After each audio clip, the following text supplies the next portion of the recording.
On the Way Home is proudly supported by Ellis Don Community Builders, a group formed within the Ellis Don group of companies to assist those who wish to deliver affordable and sustainable housing by providing development management services and leveraging Ellis Don's turnkey cradle-to-grave project capabilities. We incorporate all that a world-leading development, construction, and building services company has to offer to provide innovative and sustainable developments that connect and energize communities. Our offering is not simply a development and construction solution. It's a holistic and comprehensive approach that ensures the delivery of assets that communities can be proud of. To learn more, please visit www.communitybuilders.ellisdon.com. We at On the Way Home would like to acknowledge the original stewards of whose lands this podcast is recorded on. In York Region, we recognize we're on the traditional territories of the Wendat, the Haudenosaunee, and the Anishinaabe peoples, and that this is the treaty lands of the Mississaugas of the Credit. And in Vancouver, we acknowledge that we are on the unceded territories of the Coast Salish peoples, the Musqueam, Squamish, and Tsleil-Waututh, whose presence on these lands continue to this day. Welcome to another episode of On the Way Home. I am your host, Michael Braithwaite from Blue Door, and as always, we have another amazing, innovative, and wonderful guest speaking with us today. Before we get to that wonderful guest, just want to let you know, as always, some of the cool stuff happening at both Blue Door and, of course, the Canadian Alliance to End Homelessness, our partner in this podcast. Blue Door right now, lots of great things happening. Want to share a little bit about in our region, in our last point in time count, and the one before that, in fact, we saw that we had overrepresentation of people experiencing homelessness for the 2S LGBTQ plus community, especially youth. And then we had not one, but two research projects done that showed that youth from the community were not feeling safe in our traditional housing programs that we had. And there was a gap there. And so I'm pleased to say Blue Door, along with some partners in York Region, stepped up about a year and a half ago to start a new program called Inclusion. INN, like an inn you stay at, Inclusion. It's a wonderful semi-independent housing program with specific supports wrapped around these youth. And it's very, very cool. And we hope to scale it across the country. We have got wonderful support from the North Pine Foundation too, who saw that this is a great program and put some resources into it with a thought too of hoping to share with this across the country, this program. And also a big part of what they're focused on too is youth leaving care from the 2S LGBTQ plus community who don't have a safe place to call home. And so we're working with many CASs across York Region and Toronto to make sure we provide the service for them. So that's pretty cool. The inclusion program, filling the gap. And of course, at CAEH right now, there's a huge vote housing piece happening. Check it out on their website. We have a federal budget coming up, and this is the time to have some sway. So, write to your MPs, your politicians, check out CAEH's social media, or go to their website to check out how you can get involved as an organization or as an individual with the Vote Housing campaign. And now to our guest. Now, listen, I'm really excited about today's guest for many different reasons. And it's funny, it's the quiet ones you have to watch and the humble ones. we always ask our guests for a bio, if you could keep it short. And today's guest gave me the shortest bio I've ever seen, and I think that just shows the humbleness of someone who took this challenge that we'll talk about on in his retirement to do something good. So with us today from Kitchener Waterloo, we have Jeff Willmer. So he's one of the co-founders of A Better Tent City. I'm sure you've heard of this. It's been all over the news. It's a different way of thinking. Jeff is a former city planner and was the City of Kitchener CAO until retiring in 2017. It's just amazing that, many people in retirement say, I'm going to take a step back. I'm going to relax and, find all sorts of enjoyment in life. Jeff has found his enjoyment through being a co-founder of A Better Tent City. And I think it's amazing and inspiring. Jeff, welcome to the show. Thank you very much, Michael. Good to be here. Jeff, we have a tradition here at On the Way Home our first question is always the same because home means different things to different people. So we want to know, what does home mean to you? It means something different to me now than it would have a few years ago, I think, because of my involvement in this project. Number one, it means a place where you're not trespassing, where you know you can come back to it every day, every night, or next week, and nobody's going to force you to move along. And no matter how basic, a roof over your head, a place of your very own, I guess. So it's pretty straightforward. It is. It's that, many people, when we ask that question, we'll talk about safety, but it is that for many people, not living in fear, right, of losing their housing, or as you said, being able to come back and not worrying about trespassing. So let's talk about a Better Tent City. This is huge. How did this evolve? How did it come about? How did you get involved? And talk to us a little bit about the setup. Sure. So it started about 2.5 years ago, and it was the idea of the late Ron Doyle.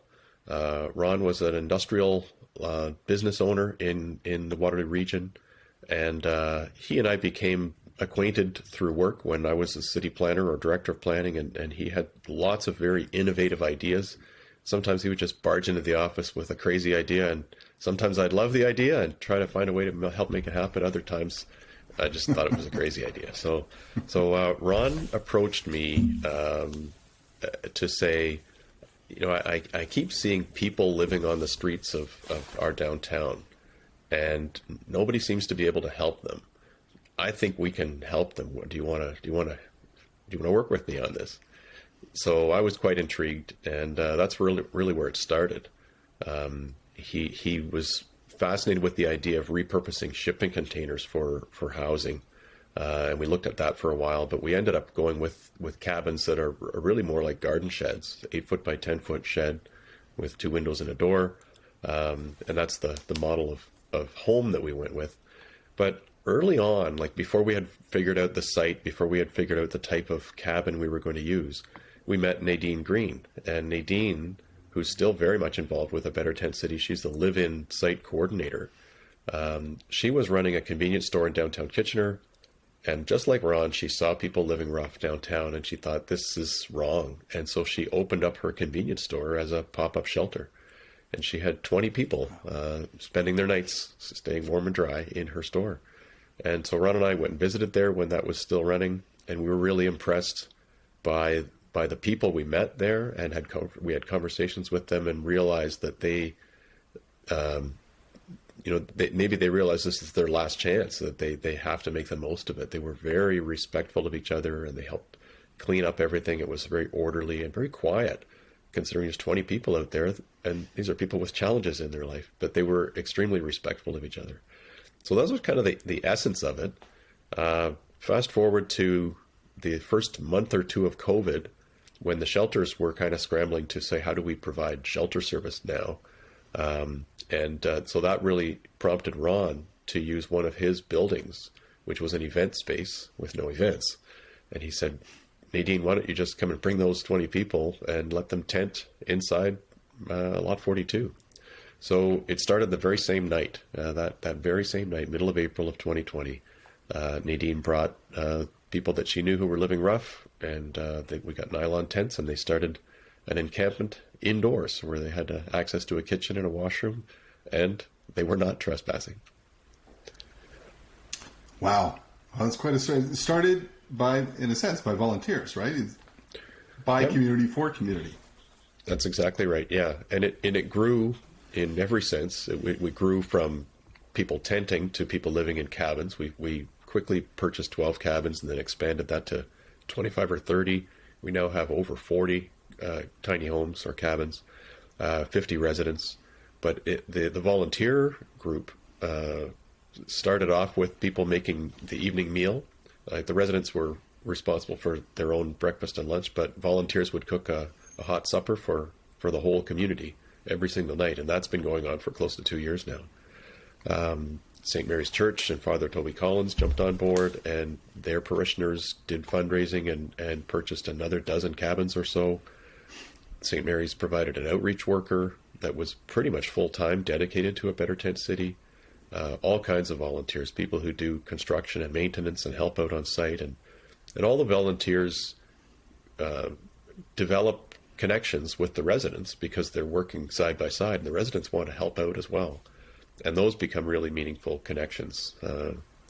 It changes everybody. I think the volunteers get a new perspective on how life can go sideways for somebody, and the residents, and they voiced this, they realize that not everybody has given up hope on them. There are people who care. Yeah, and that could be a real difference maker too, is that hope when someone actually sees you as the person. You know, when we talk about people experiencing homelessness, the reason we say it that way is see the person, not the situation, right? And it sounds like the volunteers are seeing the people, and the people experiencing homelessness are seeing people in the community that care. And wow, what a difference. So let's talk about the community. What has the response been? Because I'm sure it's not, it's a mix, right? Yeah, it's been mostly positive. We've had quite a bit of positive media coverage, starting with the local media, but more recently even national coverage. So I think that helped, that the first sort of awareness that the broader community of Waterloo Region had about this was from local TV, local radio, local newspaper, and it was very, very positive coverage along the ideas that, here's an innovation. It's helping people that weren't being helped by the other systems or the other, facilities and services that are available in the city. So I think that positive media attention helped. There was a bit of pushback from the immediate neighbors. We were in an industrial area, and there was a few businesses around that did find that there was, some trespass, vandalism, and theft. But they learned to coexist, and Ron had a charming way of managing that with them, that they realize that the individuals are better off with the support that they get at a Better Tent City, and that it's a sort of a small price to pay for local businesses. But what we have noticed from continuing conversations with those businesses, because we've relocated twice, and we're now back to that same area, different property. But one of those businesses commented that over time, the unwanted activity has declined noticeably, and in these recent months since we relocated there, it's been significantly less than it was in the early days. So I think that speaks to how much more stable the lives are of the residents, that they can participate in society in a cooperative way rather than inflicting damage or trying to express the frustrations by doing vandalism or those type of things. So that's an encouraging sign. I mentioned we relocated twice. In the middle of all that, the City of Kitchener helped us out by providing an interim property, which is in the winter season it's a snow dump property, but in the summer it was available. So we moved there in June and stayed till the end of October. There was some pushback from a residential neighborhood not too far away. It was 600 or 800 meters away, I think. And they were quite concerned as we first moved in. But after we had been there a short time, like even a couple of weeks, a couple of months, the residents realized that their fears were really not being brought to reality, that there was very, very minimal unwanted interaction. And when there was some, it was fairly manageable. So that was a reasonably positive coexistence as well. Yeah, I imagine that the stigma that's there, that they're thinking this might happen and this might happen, like, the NIMBYism. And you're right, as soon as they see, hey, we coexist, listen, people experiencing homelessness are people just without a home. So there are neighbors who are neighbors without a home, right? For sure. Now, you've touched on moving a little bit. I imagine this is a massive undertaking with all the cabins now and all the different moving pieces. What have some of the challenges been? Yeah, so it's interesting because actually moving the cabins is extraordinarily simple. That they're you can put 3 of these cabins on the back of a flatbed truck and move it across town, plunk it down, and the person who woke up in that cabin in the morning can settle down that night in their own cabin on a different property. So moving 42 or 43 cabins, that happened in a matter of hours, and they were were able to be used again, and packing was easy. You could leave everything in there. So the challenge was really getting the services to the site. Quite expensive to get power to each cabin, and we used a generator in the early days to keep them warm at night in November, early December. And it took us a while to get sanitary sewer and water, and then have toilets and showers and laundry hooked up, which has just recently happened. So it was challenging for us. We were more than 3 months on the new property before we actually had running water. So it was very challenging. And people from the church were shuttling residents back and forth to the church to have showers there. So again, volunteers stepped up as they have throughout this whole program. Wow, that is amazing. And it's interesting, right? Because when you think there's a school of thought around encampments, and many people even in the sector would say, why are you encouraging people to live, in a sense, in an encampment rather than trying to find them more permanent housing? But of course, you prove it here. This is community involvement. It seems like it's thriving. What are your thoughts around that? Around some naysayers or encampments in general? Yeah. So, I think in an ideal world, we wouldn't need something like a better tent city, that we would have affordable, supportive housing that meets the needs of everybody. And I think, there's encouraging signs that more affordable and supportive housing is being developed, but it's going to take a while. And so in the meanwhile, I think we do need a variety of innovative approaches to serve people with different needs. The shelters locally do a terrific job, and many people get a lot of benefit from staying in the shelter until they can be matched up with housing. I think what we're finding at a Better Tent City, though, is these are the people who were unsheltered, right? They either could not or would not use the shelter system. Many of them had been restricted from the shelters because their conduct was just too disruptive to the other people at the shelter, and some had different reasons for not wanting to go to the shelter. They may be, have been victimized there before and don't want to risk being victimized again. Others had a pet who was their closest companion and weren't able to take a pet. And there aren't very many shelter options for couples in Waterloo Region. And so a Better Tent City seemed to be a place for people who used to be unsheltered and living in isolation, now have a home and a community and a family. They're no longer isolated, and they're actually benefiting greatly from that community that's taking shape there. Then they're contributing to running it because we have very few staff. It's run by the residents themselves together with the volunteers. It's so important what you said there, and I think many people don't understand that about the importance of community where you're living, right? And we've seen this before. So where I work, Blue Door, sometimes in the past we thought we just need to get people housing, but if you thought about that person that was in say our men's emergency housing, Porter Place. So I've been there for a month. I've got 25 buddies. That's my community. I have staff that care about me. I get a meal every day. And then you put me in housing on my own, and I don't have that sense of, I've lost that sense of community. So I sabotage that because home is more than just a physical place, right? It is about community, and you've created that in a Better Tent City. What are the residents saying? Like, what is some of the feedback you're getting from people living there? Yeah, the residents are really pleased with their new lives. That most of the residents have been there since the beginning. Once they come, they find that this is a good place for them, and their lives are becoming more stable, more hopeful.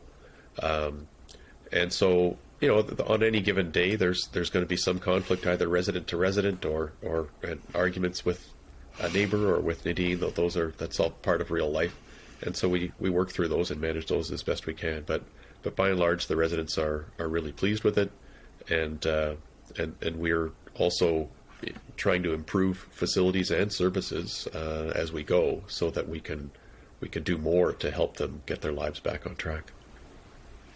It is an incredible undertaking and very inspirational, I think, and you'll see others saying, hey, wait a second, instead of trying to clear this encampment, why don't we make it better if this is what people right now need? And you talked about, people that may not feel safe, that may not be welcome, of course, right now, but for different reasons in your traditional shelter systems, pets, couples, etc., finding the gaps. What are your hopes for the future of a Better Tent City?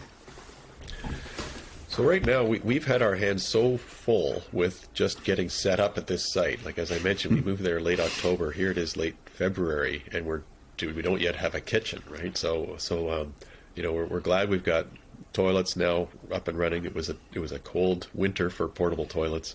So toilets, showers, laundry facilities are up and running now. Facilities-wise, having a proper kitchen and dining hall and a lounge, a place where the residents can interact, and it's an indoor spot, that'll be a big deal for us. And that's really where the most meaningful interactions between volunteers and residents take place as well, is over meal preparation. When the residents are involved in that, or clean up afterwards, that those conversations that happen are pretty key things. So the services, many of the services are provided on site, already existed in Waterloo Region. It's just that a Better Tent City has made it more effective or more efficient for service providers to find people living rough. Sanguine has a mobile health bus that comes to the property twice a week and stays for 2 hours, and the practitioners on the bus know the residents by name and vice versa. There's a relationship of trust that's developed, which is not easily done. The food bank has supported us well. Outreach workers, harm reduction supplies, all of those things happen on site. So I think where there's an opportunity for us to grow, particularly once we have a good sort of kitchen dining facility and some indoor space, will be more with counseling. I think there's a need for trauma counseling, different type of addictions support and counseling, over and above what we're already doing with a methadone treatment program. So I think that that it's the services and the counseling that are the next big opportunities for us. Well, that's incredible. And so let's talk about if listeners want to support, get involved. Maybe they may not be from Kitchener-Waterloo. What can people do? Yeah, so, I think people that want to support us a lot become volunteers, and many have been very generous with financial donations. Individuals and businesses that have helped us do construction and moving and those type of things. So there's a lot of ways that the community has embraced this concept, but we've really been impressed by people's generosity with financial donations. And when we're writing thank you cards, I was struck by how far afield people are. I thought that this would be, very much focused in Waterloo Region, but there's people from all over Ontario and even into the United States that have made significant financial contributions to this. So we're very much indebted to our financial partner, our charitable partner, the Social Development Center of Waterloo Region. They've been handling the donations and receipting for us since the beginning. And so that's been really helpful, because we were a project without an organization really for the first year, and we've only started to get organized in this second year. So Social Development Center of Waterloo Region is the place where people could make financial donations if they're so inclined. That is great, and I think it's like, hey, we'll take action. Action's needed now. People can't wait. You did that, and the rest will fall into place. It sounds like it's happening. If people want to go out, if people want to find out more information about a Better Tent City, how to donate, how to get involved, is there a website? Where can they go? We're working on a website. So right now, the Social Development Center's own website has a page devoted to us. So Social Development Center, Waterloo Region, and follow the links to a Better Tent City. That's a good place to get basic information. Wow. And so 2017, you retire. Is this what you envisioned you'd be doing 5 years later? Not in the least. This was the furthest thing from my mind. It's true community service. We're so glad you are doing this. Jeff, thanks so much for all you do, and congratulations on taking action and making things happen. You are, I believe, Better Tent City is saved a lot of lives and will continue to do so. Thank you for coming on the show. Thank you very much, Michael. Wow, it's so interesting to have Jeff on the show talking about this. So many people, when they talk around encampments, honestly, when you say like we should get better tents, we should do that, and we want to focus on housing, of course. And you heard Jeff say that. Look, we've got a lot of projects underway. There's things happening. It's going to take time. We are behind. We need hundreds of thousands of homes across Canada. And in the meantime, we need different options. And instead of just shutting down an encampment where many people are saying, I'm comfortable here. This is my community. I have a sense of community here. That's important to me. They made it better. And absolutely, you've heard me say government plays a huge part in preventing any homelessness, but so does community. Community has to step up. And you see in Kitchener-Waterloo, the faith community and the community all around has stepped up to make this happen, to take care of the most vulnerable. It's incredible stuff. Very inspiring. Wow. Another great guest, another great story, some innovation to inspire all of you. Thank you so much for listening, and we'll see you next week on the way home.